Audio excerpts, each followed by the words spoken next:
Je n'ai pas de mots pour ça. D'ailleurs, il n'existe même pas de mots pour nommer un parent qui perd un enfant.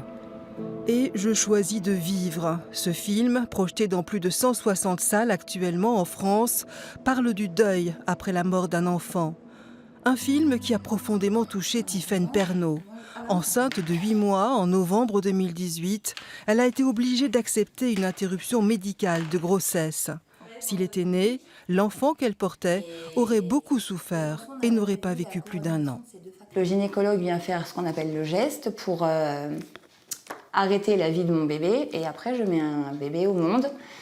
Donc malheureusement mort. On a eu les empreintes de main et de pied de notre enfant, on a eu des photos.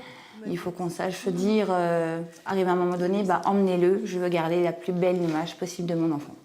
Tiffaine trouve de l'aide auprès de l'association Agapa qui accompagne les parents endeuillés. Tiffaine, son mari, ses 2 enfants vivent avec Lévi. Ils en parlent tous les jours. Ce bébé existe dans leur cœur. Je me dis que ma petite sœur est là-haut, qu'elle n'est pas toute seule et qu'elle joue à saute-mouton avec les nuages.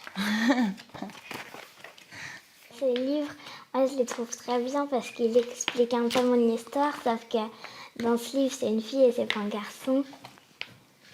Ça t'a fait du bien de lire ce livre? Oui. Tiffaine entend parler du film, elle y retrouve son histoire. Sur le site de la production, elle découvre comment devenir ambassadrice du film pour le faire connaître. En 3 semaines, j'ai créé un réseau suffisamment important pour parler de la situation avec d'autres assos et qu'on mobilise le cinéma Eden de Louhans pour la projection.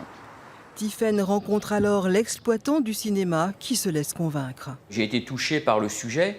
J'avais pas du tout entendu parler du film, donc j'ai pris des renseignements, j'ai contacté le distributeur qui m'a un peu expliqué le sujet.